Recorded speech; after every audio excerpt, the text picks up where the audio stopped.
Hey, we're back with Christina Singer-Luna, running for mayor of Whittier, and we were talking about the parks. Um, One thing I mentioned to Kano yesterday, and I want to ask all the candidates about it. Recently, we had a group coming in from the other side of our country, the Westboro Baptists. Mm-hmm. They have a negative reputation for extremism. Um, I want to get your position on violent and extremism, which Right. So, like I said in part one of this interview, we are all connected by love. Okay. yeah, And that violent extremism is stemmed from fear, and it's the way I view it is that those are projections of how people feel about themselves. You know, yeah. um, we. I mean, I'm definitely in favor of our LGBTQ community. I spoke in front of the Parks and Recreation Commission and in front of City Hall and I'm straight, I'm heterosexual, and I would consider myself an ally to those individuals because if we don't have enough allies stepping up for our disenfranchised communities, then who's representing them? Or who's standing up for them? How can we use our privilege to bring other people up? Because when you start to empower communities, then they can empower other people. So, how would I, check, like, what was really cool about that was because that is so rooted in fear. There was a counter protest, so rooted in love.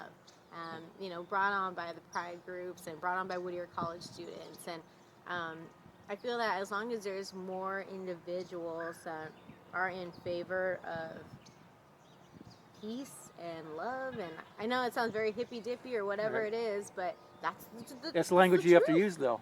To It's counter that, that's the language you have to use. Exactly. It's violent when they say like, can I curse on here? Or when they It say, might be PG-13. sorry, It's going on Facebook, so. okay, when they say God hates fags, that is very violent language. That's triggering language.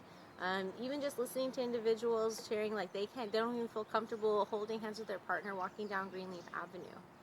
That hurts me. Why does it hurt me? Because those are my neighbors and they can't be who they are. You know what I mean? It's and that's how I feel about everybody in the community.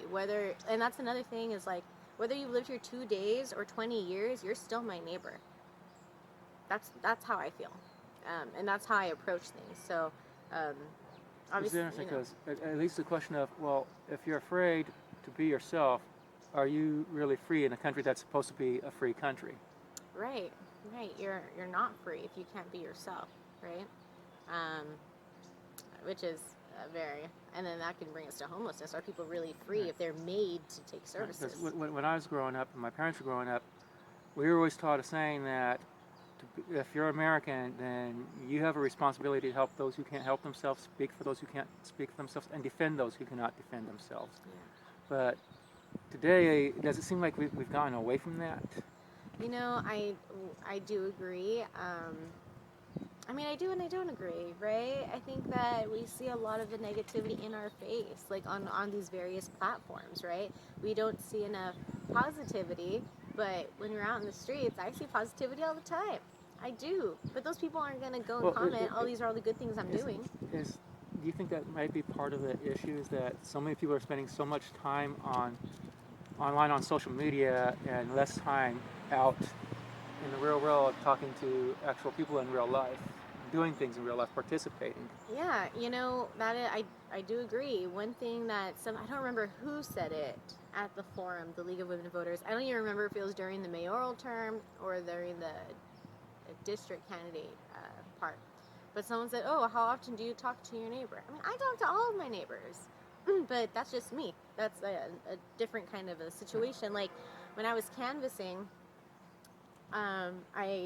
there was a guy who was mowing his lawn. I'm like, "Hi, my name's Christine. I'm running for mayor," and then I go to his neighbor's house, and then I'm like walking away, and the neighbor's like, "Hey, Ron," or whatever, or I think that was his name. Like, "Ron, did she talk to you yet?" He's like, "Oh yeah, I just got it."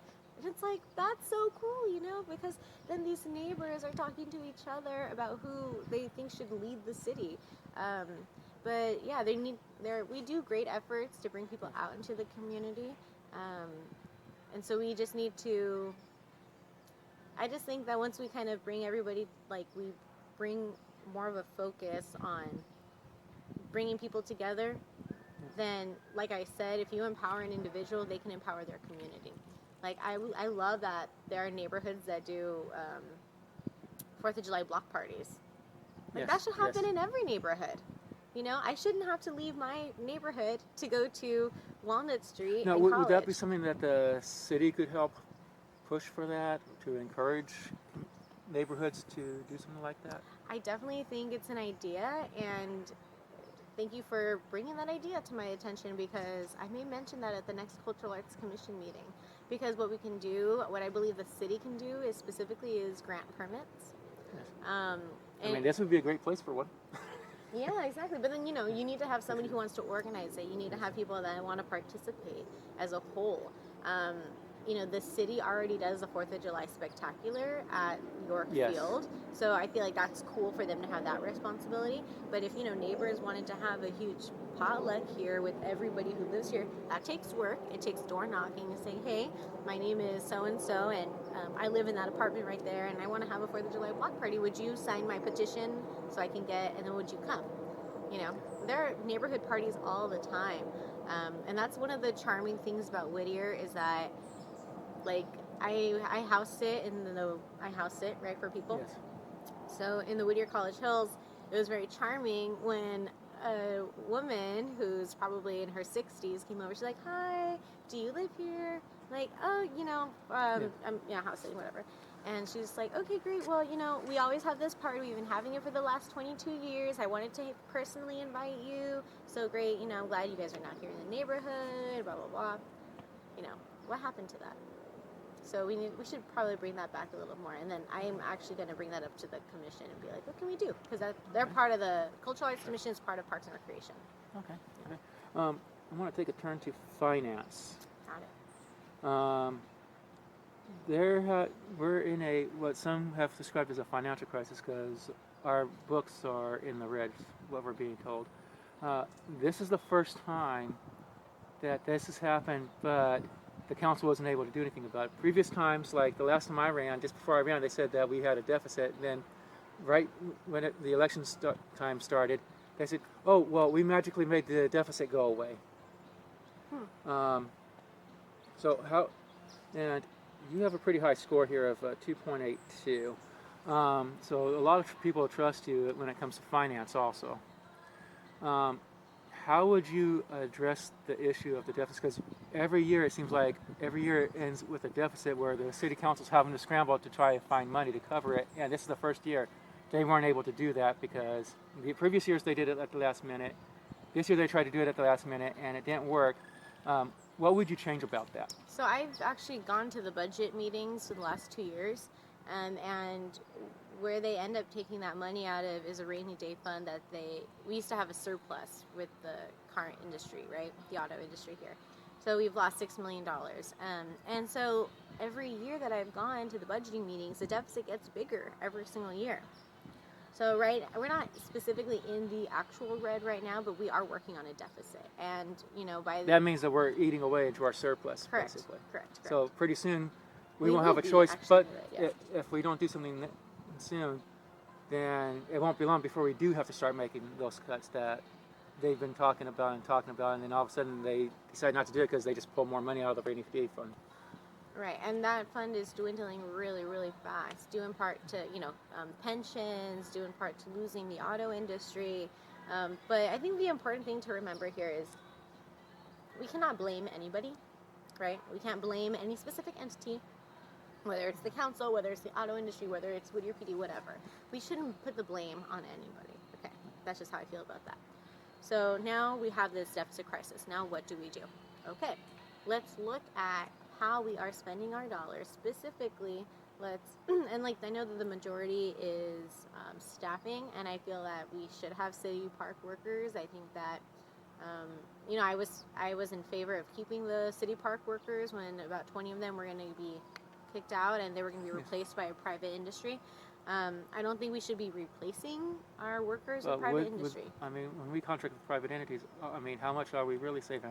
Are we really saving anything at all? Right. So the issue with that is, no, we wouldn't have, because it was interesting. Like, the company that came in with the best bid, there was another company and I don't want to name the specific companies, but there's another company that the city of Whittier already contracts their work out to, and they came in the middle, and that bid. So my background is I was an office administrator for a demolition company, so I'm very familiar with bids, with pricing, with change orders, with reading plans, things like that, which is, you really wouldn't get that knowledge unless you were like on the planning commission or something, but I have that knowledge already. So specifically, that would, like, with the cheapest bid that came in, there would have been more need for change orders. There just would have. Just like how with the middle bid, that was the most appropriate because they are the most familiar with our parks and our services that we require. So it would have. Yes, you're right. It probably would have cost more due to the change orders that was necessary and needed.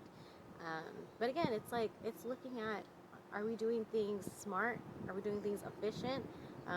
Is it necessary to pay? If we pay for consultants, why don't we use what they're telling us? Right? Why do we have to hire a consultant to develop the Whittier Uptown plan, the Uptown Whittier streetscape plan for, I believe it was like $700,000, like something exorbitant, and we still haven't used that plan. Well, what I don't understand is, why are we so reliant on consultants to whom we have to pay all this money out to when